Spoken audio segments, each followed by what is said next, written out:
An elderly woman creates a profile on a dating site. An elderly man wearing glasses does the same.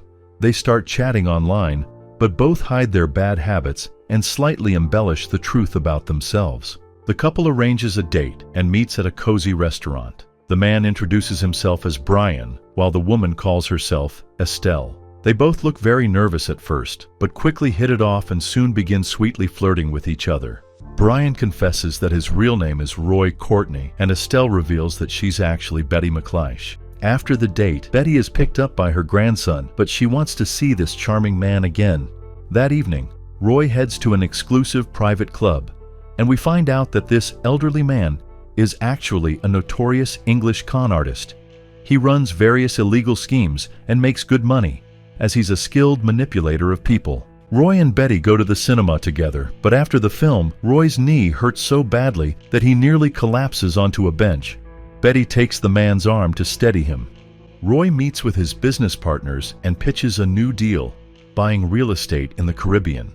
However, he's demanding too large an investment, and the deal falls through. Soon, Roy sees Betty again. He complains once more about his bad knee, and Betty proudly announces that she's bought a car so they won't have to walk so much. The couple drives around the night city, and Betty invites Roy over to her house. They have dinner, and the woman introduces Roy to her grandson, Stephen. The young man doesn't like his grandmother's suitor very much, so he offers to drive Roy home. Betty comes along with them. She learns that Roy lives on the top floor of his building and offers him to stay at her place for a while, until his knee gets better.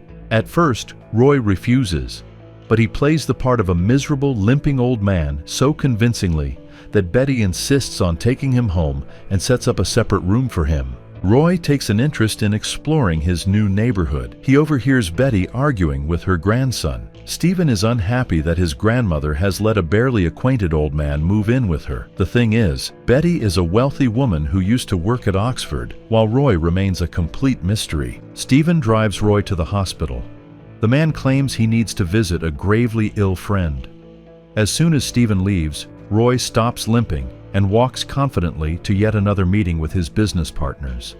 This time, they manage to agree on an illegal deal, but it turns out one of the men is wearing a wire and police cars suddenly surround the building.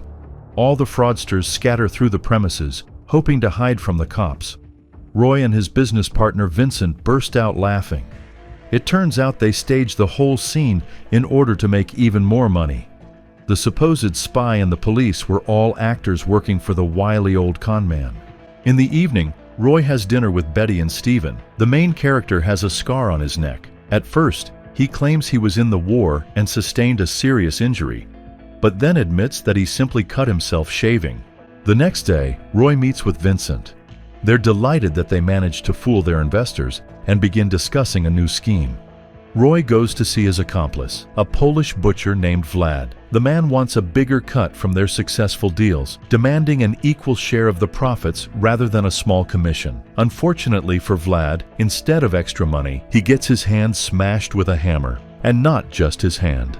Roy confides in Vincent that he now has a new target, and it's Betty.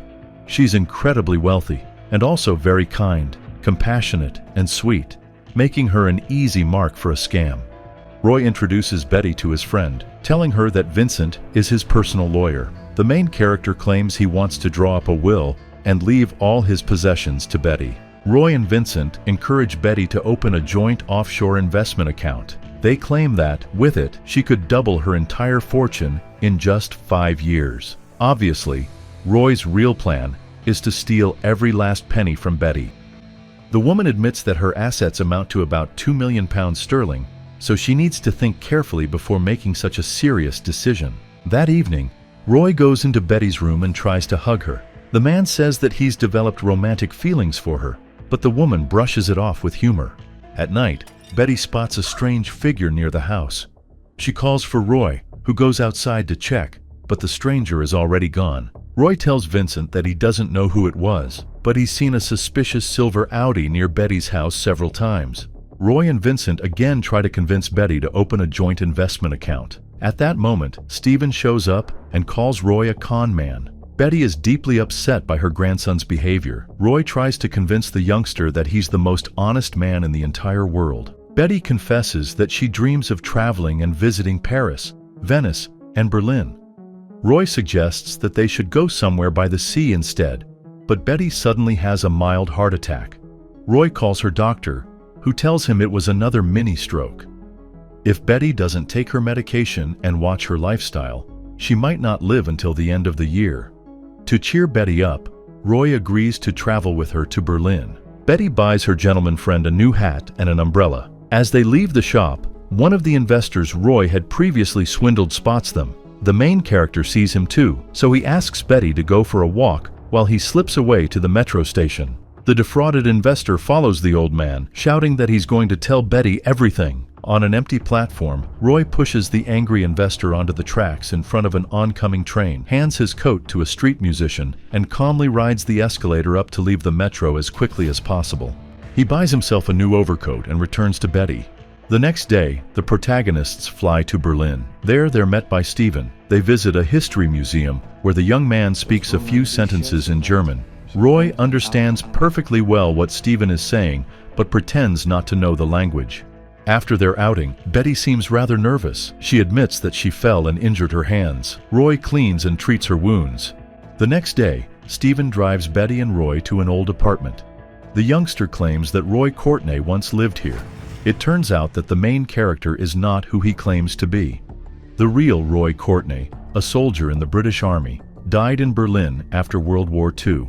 Roy insists that Steven is mistaken. After the war ended, Berlin was divided into sectors. Roy Courtney, he explains, worked for military intelligence and was tasked with hunting down Nazis. Together with his interpreter, Hans Taube, he went after a German war criminal named Martin Geiger. Unfortunately, things didn't go as planned. Geiger wounded Roy and then lunged at Taube. During the struggle, Geiger killed Taube and escaped. Steven says that's a lie. 2 weeks later, Martin Geiger was arrested by a Soviet patrol. The criminal confidently declared that it was Roy Courtney who died in that fight, not Hans Taube. That's when the main character finally admits the truth. He's not Roy Courtney, he's Hans Taube. The young German saw that the British soldier had died and decided to assume his identity. He left Germany with Courtney's documents and started a new life from scratch.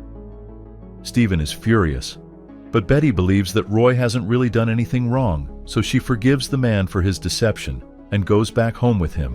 What's more, Betty agrees to open a joint investment account with Roy. The man is thrilled, convinced that this will be the greatest con of his career. Vincent suggests that Roy should at least leave Betty some money in her account, but Roy insists on taking every last penny from the poor woman. Roy and Betty pool their assets, and with Vincent's help, set up a joint fund in the Caribbean. They're given personal consoles to access their accounts. Betty is very anxious and has second thoughts at the last moment, but Roy manages to reassure her. Together, they transfer all their money into the joint investment account. For security reasons, they agree on a shared password: Lily's. Vincent leaves, while Roy and Betty toast with champagne to celebrate their successful investment. After that, Roy heads back to London, supposedly to visit his son. Betty sees him off at the train station.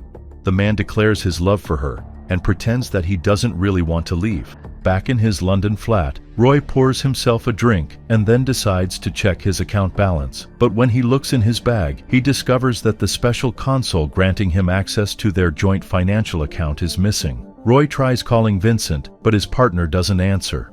Determined to retrieve his console, the fraudster goes back to Betty's house. Betty greets him there. She informs the man that all the money is now under her control and deliberately transfers the funds to another account right in front of him. The woman calls Roy a liar, but with a mocking smile, she tells him that there's an even better liar in this world than he is, and that person is Betty. It turns out that her entire life story has been a lie. In reality, Betty's name is Lily, and she is German. She and Roy, or rather Hans, first met back in 1943. The young man was teaching his girlfriend English, but one day he arrived early and encountered Lily's older sisters. They invited the shy young man to dance and began teasing him. Hans tried to kiss one of Lily's sisters, but the girl pushed him away. In the scuffle, the youngster tore her dress and stormed out of the room. In the hallway, he ran into Lily, who called him for the lesson. It turns out she was in love with her teacher and even wore a locket containing a lock of his hair. Hans forced the girl to stand up and close her eyes, began kissing her, and then used violence, hurting Lily terribly. It was his personal revenge for the way her sisters had mocked him.